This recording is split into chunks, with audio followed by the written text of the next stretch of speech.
Hello, welcome back to Chowder Fish Locker, out on the rocks at night. Now, it has been terrible weather lately. It seems that every single time I start one of these videos I say it's been terrible weather, but we've had really strong winds in the same direction for like 4 or 5 days. We have got monstrous tides at the moment. Now the first location I wanted to go to was an area of rocky shore, and I wanted to go foraging for crabs and lobsters.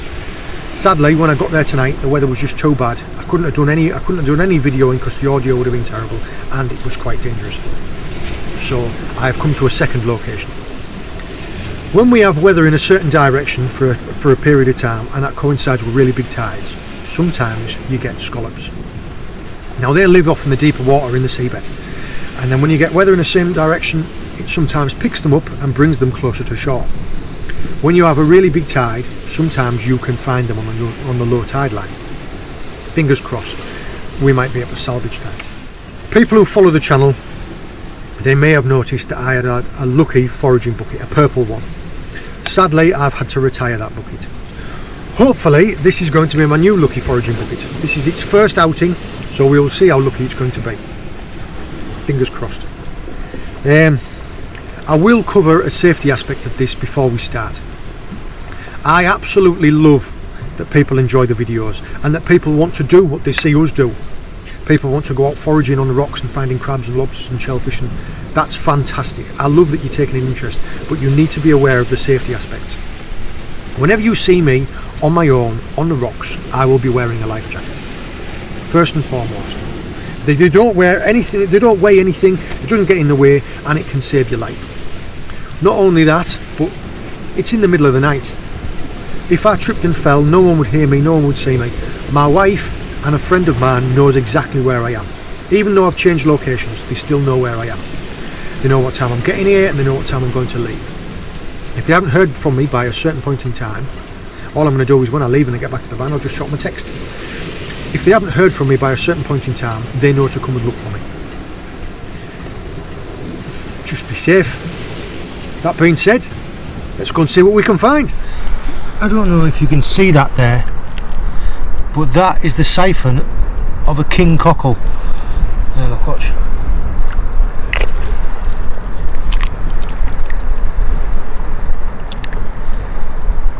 See the size of that clam there?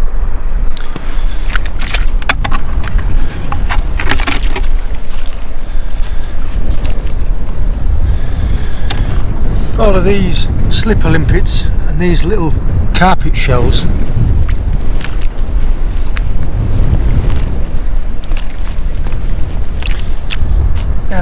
there's more of those slipper limpets. You see them all on top of each other's backs. There we go.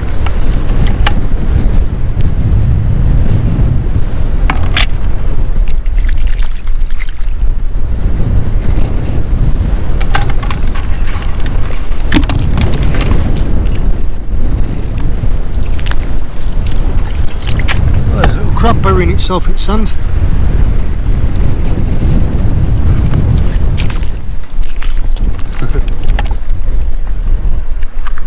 An old spider crab shell. There is a native oyster. It's a decent sized eating oyster, that, with a slipper limpet on it. As it is, I don't like the taste of oysters, so I'll leave that guy where he is. There's another crab.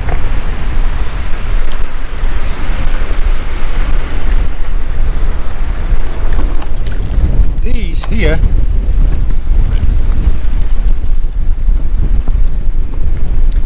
are cuttlefish eggs. Oh, and another one.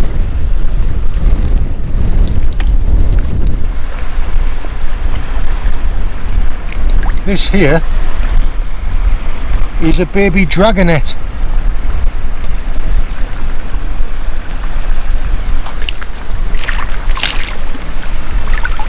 Perfect. That's exactly what we're looking for.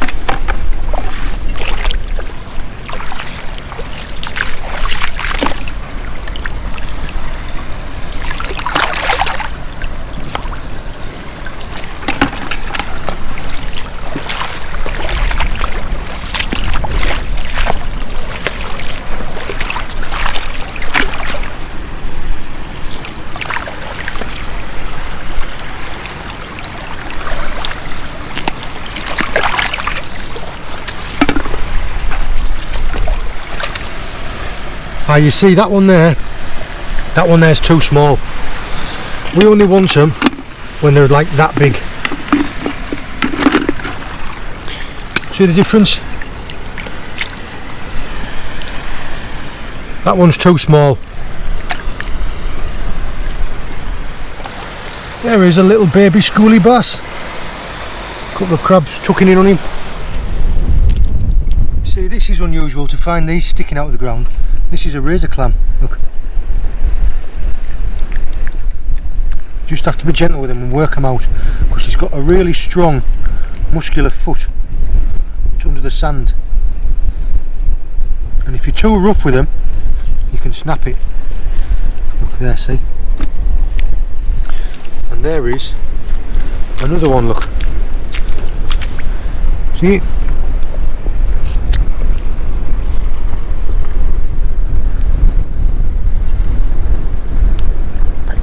Just hold tight and wiggle and soften the sand up around it.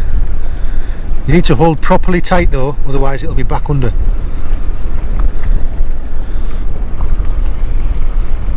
Just work it out. Just a little bit of patience.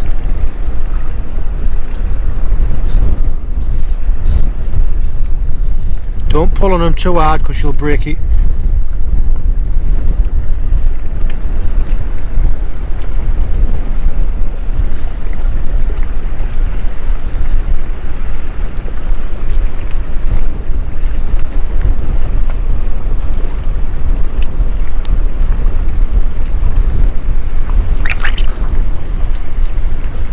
There it is, look, see? That's what it's got stuck under the sand. There he is, a little peacock worm.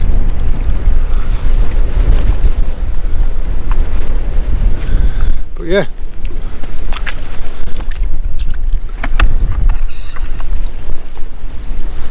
just sticking with their heads out at sand. There's another one, look, see, watch.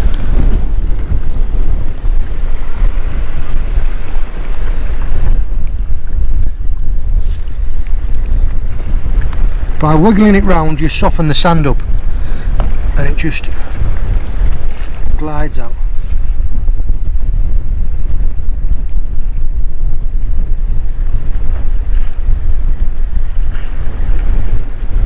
There, see? Just like that. These here are whelk eggs. It's the egg sacs of a whelk.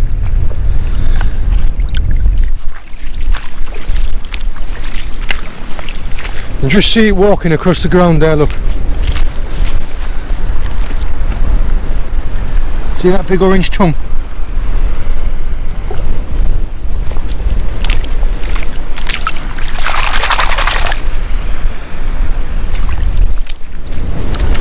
There's some more of those cuttlefish eggs.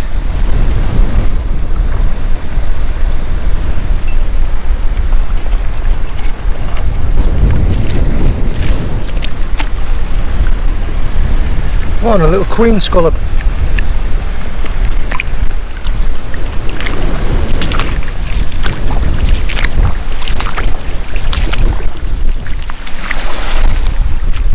There's a whelk.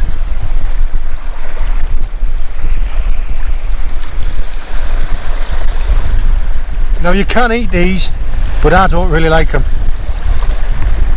Some areas are a bit of a delicacy apparently. Aha, there's another one.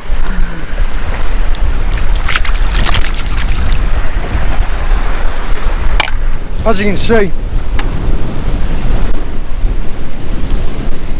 see and you can probably hear, the wind's changed direction and it's really picked up, so we're going to have to move off here.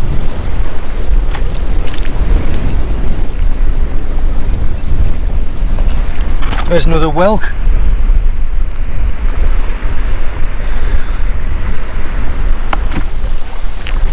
Yeah, look, can you see the siphon?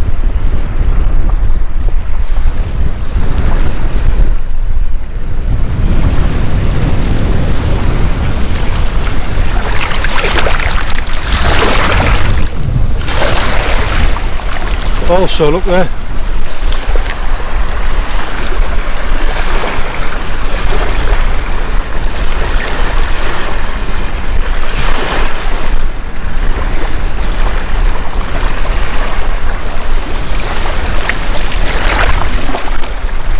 you go. There you go. There's another one. See?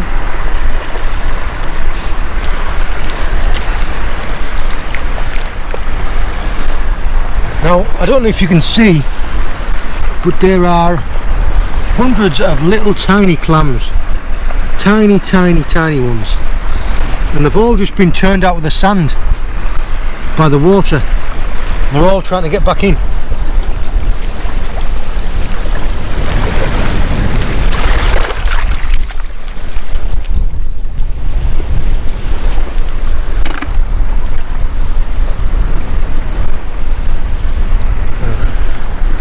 See them all?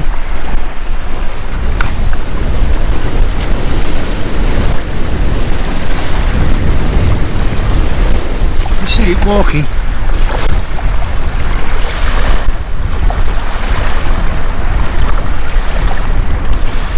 Well, that is a baby one of these.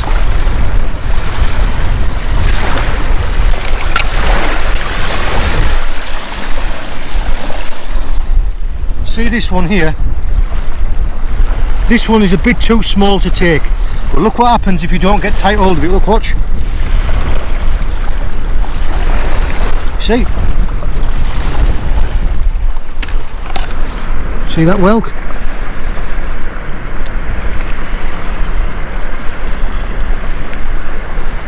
Ah.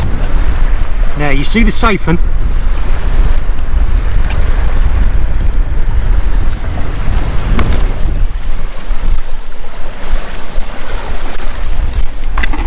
There's a little surf shell clam.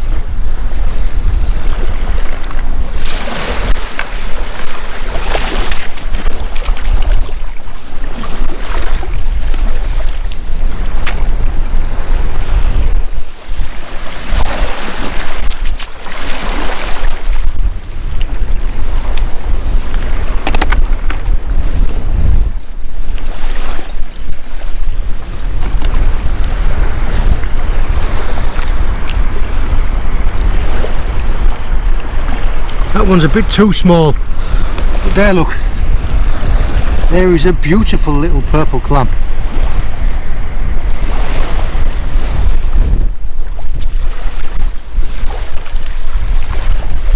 Oh, and another.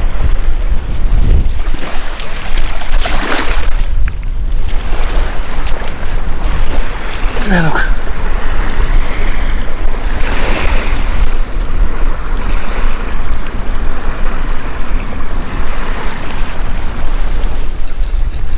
There's a big one there. And another one.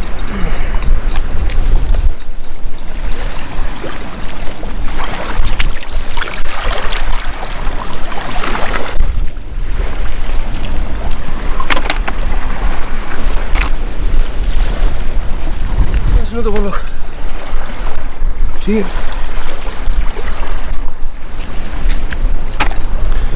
There is a little oyster on the back of all these slipper limpets. There's another one. You see it?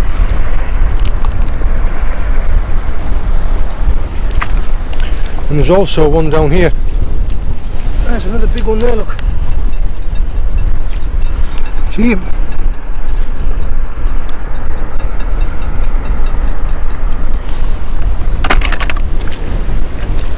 There is a big one. See that tongue?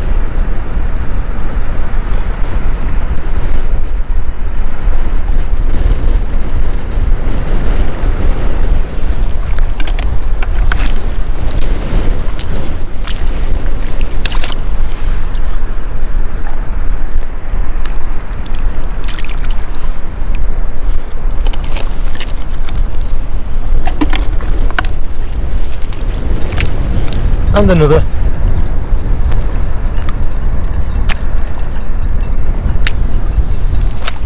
Anybody who knows me and knows my videos knows that I am a strong advocate for sustainable foraging. That means only take what you need and treat the natural world with respect and appreciation. As you have seen, there are thousands of these around.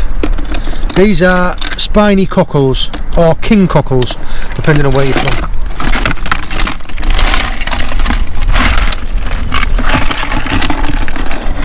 What we're going to do is, we don't need all of these.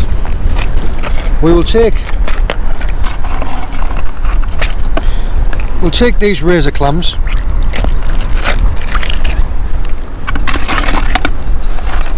but we don't need all these king cockles.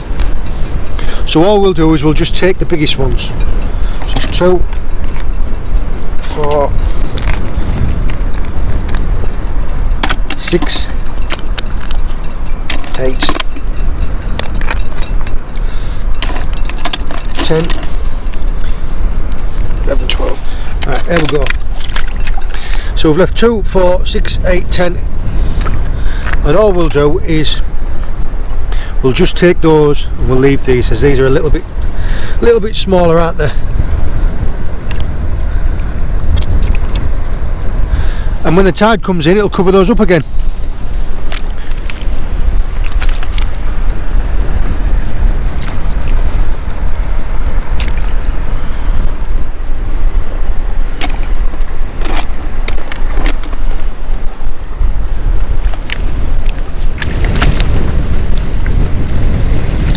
Perfect.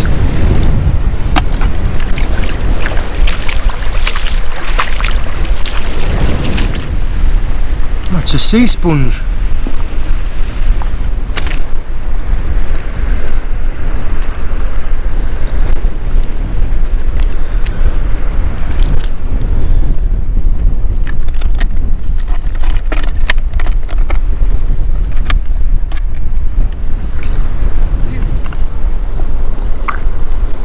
Whoa, it's a strong one, that one. Gently does it. Nearly there. Whoa.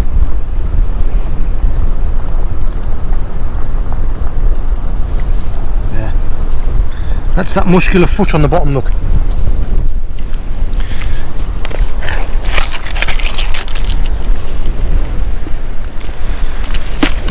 There's one.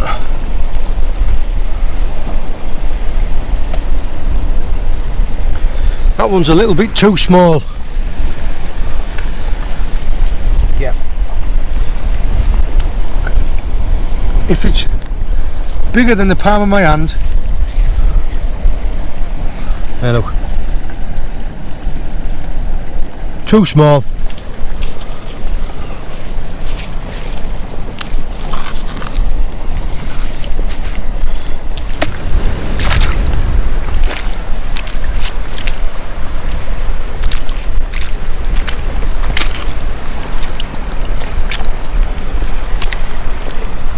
Another one, just a little bit too small.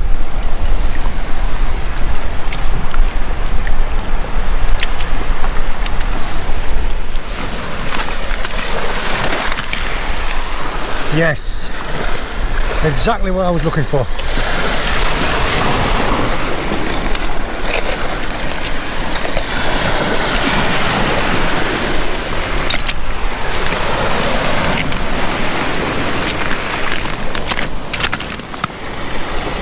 And another one. Oh, easy big enough. Easy big enough.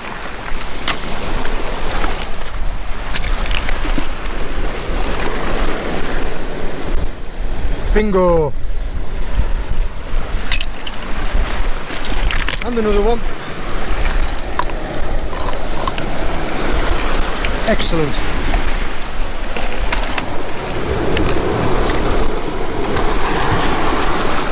Look at that. Perfect little miniature one.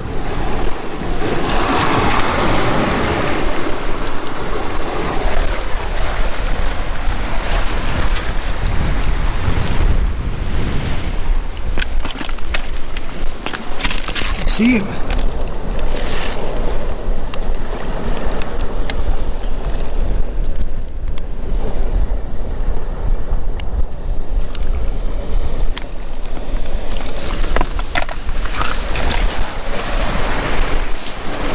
There's one.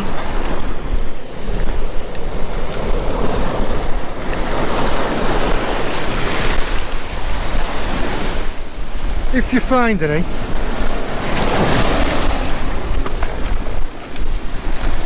any, on the beach, like I did with this one, you see how it's open a little tiny bit, give it a tap on top, like that. And if it closes, it means it's still alive, which means it's good to eat. If it doesn't close, if it stays open, it means it's dead. You don't know how long it's been dead for, so you can't eat it.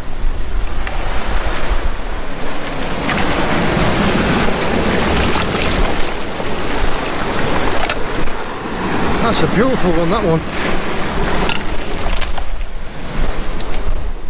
Get jackpot in here. There's one. And there's one.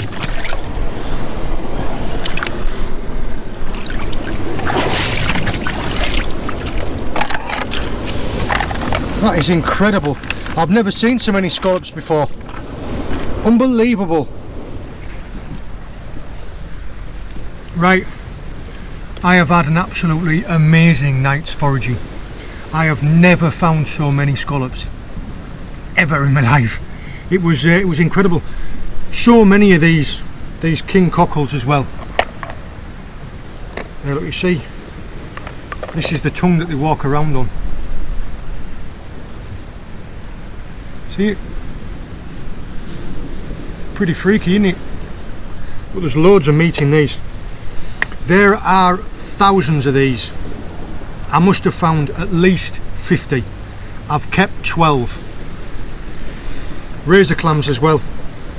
Loads of fantastic razor clams just sticking out of the sand because it was night time. I've kept 10.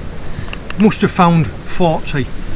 And scallops, I've found probably 20. I've kept 10. I found probably 20 keepable size. I've found probably 30 altogether, including the little tiny ones, and I've kept 10. This will be a fantastic feast for all of us. I think that what we'll have to do is we'll have to go to we'll have to speak to Jim at Spargos Kitchen and see what he can do for us, because this is an incredible seafood feast. Yeah, this has been phenomenal. Yeah, considering that this was the second option for tonight, it has been amazing. I am over the moon. Right, well, we've made it to Spargos Kitchen and we have the forage of the razor clams, the king cockles and the fantastic scallops. And I'm going to pass you over to Jim. Good afternoon and welcome back to the kitchen. We're going to do with John's haul some clam chowder. I'm also going to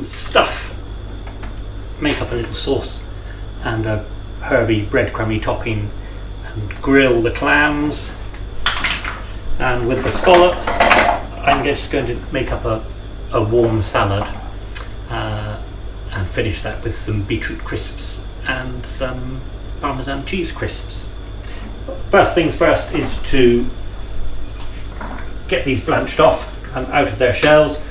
I've actually had these purging in some water. I picked them up, well, in the nighttime foraging, and they've been sat in clean seawater purging out. So you'll see there isn't any sand hardly in them. If you get them fresh off the beach, you might find that the insides of these will have a little bit of silt in them. In this pan I've got just some onion and celery trimmings, a little cold water, and we're going to do these a few at a time.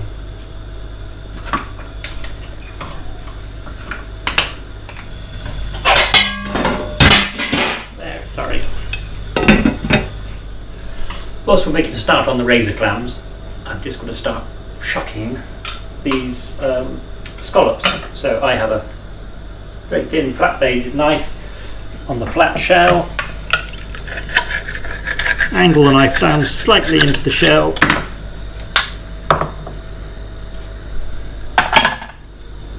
and there's the scallop, there's the meaty bit, the frill, top frill, bottom frill, there's the stomach parts, but we'll take the scallops out in a moment. Right.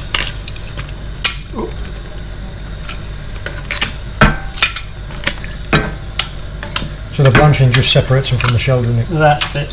Just give them a couple of minutes. They will go a little rubbery if overcooked. Right, I've given John my oyster opening knife and I've forgotten it at all. he's forgotten to bring it. So these are well and truly shut tight. So I'm just going to pop them using a bit of heat. So this is a hot oven tray. I would normally put these onto a hot griddle surface, but I'm just going to pop them in the oven for just for a second, and they will release the shell rather than taking our fingers off, struggling with sharp knives. You can see them dropping straight out at shells, can't you? They've just had a couple of minutes. And the stock and any juices we can get out of them we will use for cooking. It does smell like the beach, doesn't it? The aroma is terrific. Will they let go?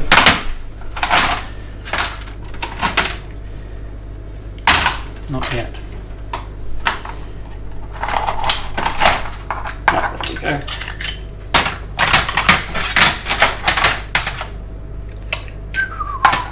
Just that little bit of heat just loosened them up enough.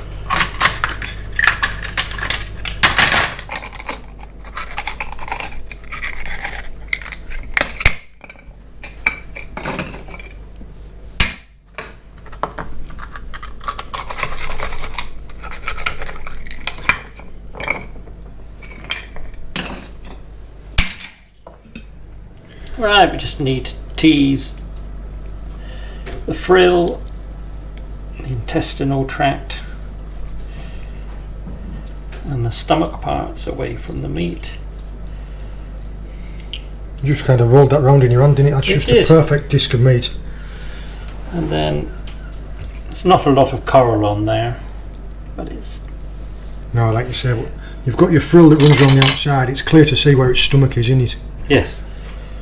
Yes, everything that looks unpleasant, don't bother with. So, in with it. This is just a dessert spoon. There's a little bit of muscle which attaches itself to the shell. We'll leave that. It is very chewy, that bit of muscle. There's no pressure, it just comes away. Yes, they've just been blanched. Just exactly the same as you did with the razor clams. Yeah, so then we'll get around to those little beauties in a moment. Right, the clams we have blanched in the same stock as the razor clams, just popping these out of the shell, and I'll get these on the board and remove the frill and all the stomach parts. Again, anything that looks not nice isn't staying. We've cleaned up from the cockles and the clams. This is the liquor that we blanched them off. I just put it through a very fine strainer, and now I'm going to start on herby breadcrumbs for the razor clams, and in this pan we're going to make some chowder. A little oil, and into that pan I've got probably 3 rashers of smoky bacon, which I'm going to fry off first. To the bacon I'm going to add, I've got 2 small onions finely chopped and 2 sticks of celery finely chopped. Pop the lid on, let that sweat down for a couple of minutes. Keep stirring. This is the topping for the razor clams. John's been out playing with the drone looking down our chimneys. We fried off very finely diced onion in a little oil and butter. When it was soft, added finely chopped garlic, plain white breadcrumbs, chopped parsley, There's some lemon zest, some lemon juice going in. And also, while John's been out, I've been picking over the razor clams. So as you can see, there's the blanched meat. We have the mouth parts and various mussels. Just going to nip that off there. Nice and clean. Everything else looks a bit dirty and unsavoury. I'm sure there are people who would regard that as a great delicacy, but as far as I'm concerned, it's going to the bin.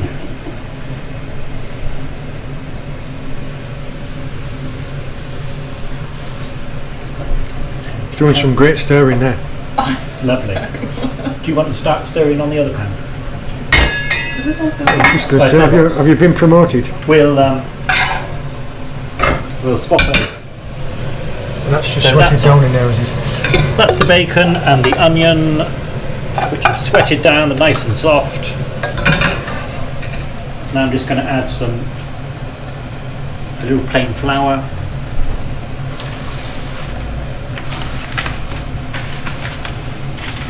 If you didn't want to use flour, we're going to put diced potato into this soup later. If you didn't want to put any flour into it, you could put some extra potato and just give it a little blitz to thicken. That the potato would act as the thickener, whereas we're going to use flour. So I would say about 2 ounces plain white flour. Hannah's going to stir, and then we just need to let the flour cook out for a moment or two. How many times have you hit your head on this? Countless. Flour's cooked out, and Hannah is now stirred in a pint and a half of milk, and I've put in about a pint of the liquor we got from The stock off the clams and yes. Yeah. That is very salty. So all I'm going to add to that is ground white pepper and some double cream.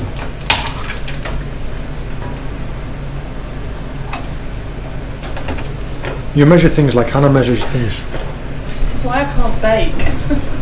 I don't like following rules. Measuring is for baking. That's why I don't do it.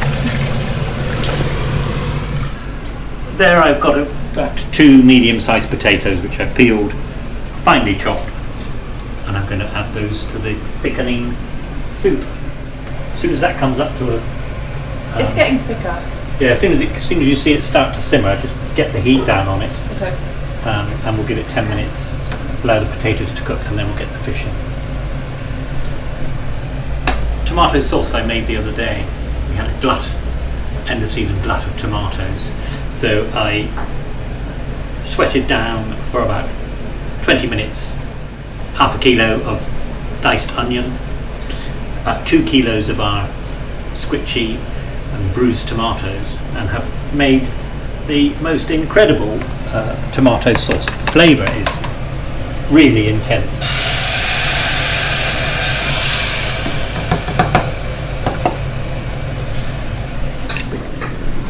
Let that warm up, and then I shall put the clams in, and then we shall spoon the mixture into the cleaned razor clam shells. Potatoes had, the chowder's had about 10 minutes simmering. The potatoes are nicely cooked, so I'm going to add clams into our tomato sauce, and to have here some diced salmon fillet and some undyed naturally smoked haddock. Sorry, John. That's gone into the fish. So in this one you've got clams, salmon and haddock. Salmon and undyed smoked haddock. And in this one you've got the... This is the tomato sauce with the clams. Just going to spoon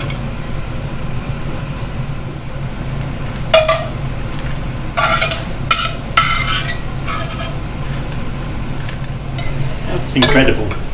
Must have been cooked by an angel. Right. Breadcrumbs. Finely diced onions, sweated down with garlic, ordinary white breadcrumbs, lemon zest, lemon juice, garlic, parsley. My hands are clean because I've done all the dishes. Nice hot oven. That's at 220, and we'll give those 10 minutes. We're going to make some Parma ham crisps. So it's got a baking sheet, parchment paper. This is going to go into a preheated oven for a few minutes. Doesn't have to be Parma ham. Any of the sliced air-dried hams you find in the supermarket deli will do. But it just adds a nice, intensely flavoured texture to the scallops.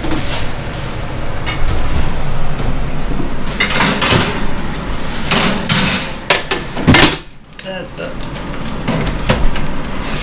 clams toasting up beautifully. Making up the salad to go with the scallops. We've had a glut of beetroot at the allotment, so there are some small beetroots that I baked yesterday, and I peeled them, cut them in half, and I'm just going to saute those in some olive oil with a splash, and finish them with a splash of balsamic vinegar. There's the scallops. Now the scallops, I've got a pan on warming. There's a dish, I put like an ounce or so of butter and melted it in the oven, and I'm just going to turn the scallops in the melted butter,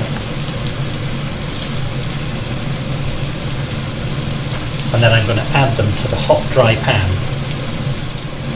They are a perfect little medallion of meat, aren't they? Beautiful. Right, sorry, this is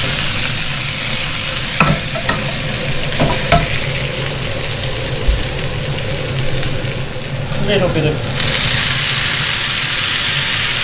balsamic vinegar in there.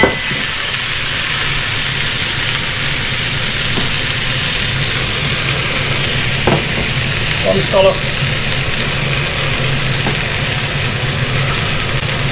I do this.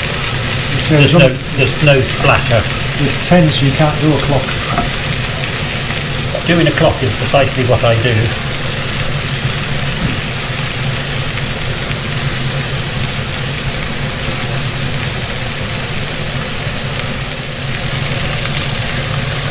Just going to get those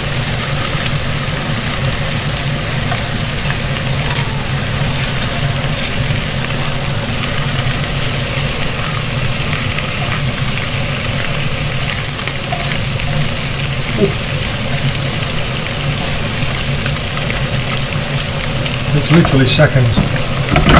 It'll be they won't be in there for 2 minutes.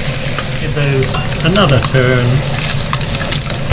and go around 1, 2, 3, 4, 5, 6, 7, 8,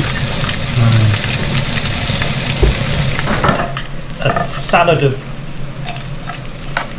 leaves. I've got watercress, spinach, homegrown land cress, homegrown tomatoes, scallops. They'll rest nicely in there with the warm beetroot. Just going to deglaze this with a little vinegar, splash of lemon juice. I pour that over as a. These are some cheese crisps I just prepped earlier. It's grated cheddar and grated parmesan, popped onto a baking sheet, into a hot oven. Almost looks like brandy snap. 10 minutes, I suppose. Again, it's just a nice crunchy texture. We've got soft scallops.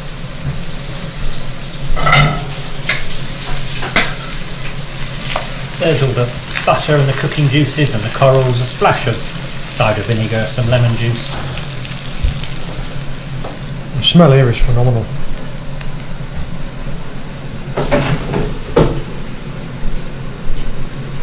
That off. Chowder's up.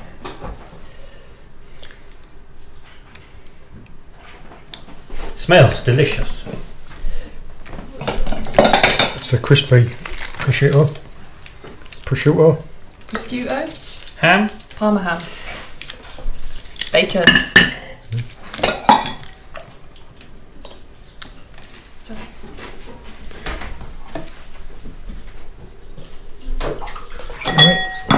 To think that this was all collected off the beach is incredible. You've done a fantastic job, Jim. Thank you very much. Delighted.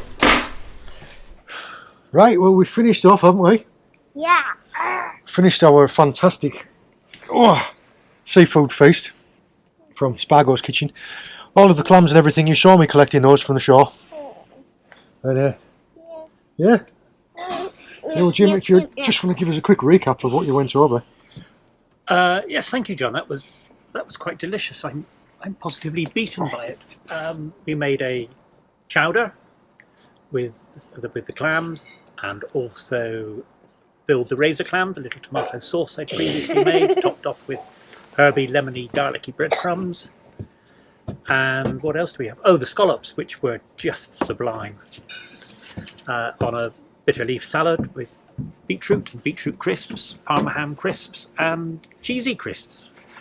It was just a taste sensation. We're all absolutely stuffed. We can't even manage as And then dessert. we can't even manage the crumble, which we brought home the apples, and John foraged the blackberries, but it's we're beaten by all of that delicious seafood. Just tremendous. If there's anything particular you'd like to see cooked up in our own sort of style, then please make some suggestions to John. I'm chasing him for some John Dory and some hake. I've got a few nice dishes I'd like to do. Everyone's chasing him. No, I think everybody's waiting for me to catch a John Dory. And that'll be quite delicious. Yeah, we'll definitely. I hope you've enjoyed the video. I hope you've enjoyed joining us on the shore and then into Spargos Kitchen. Like Jim has said, if you have any questions about anything like that or any suggestions, just leave us a comment. If you've enjoyed the video, give it a like. If you enjoyed the channel, please subscribe. If you think that any of your friends would enjoy the videos, please share them on. In the meantime, all the best, and we'll see you later. Bye bye.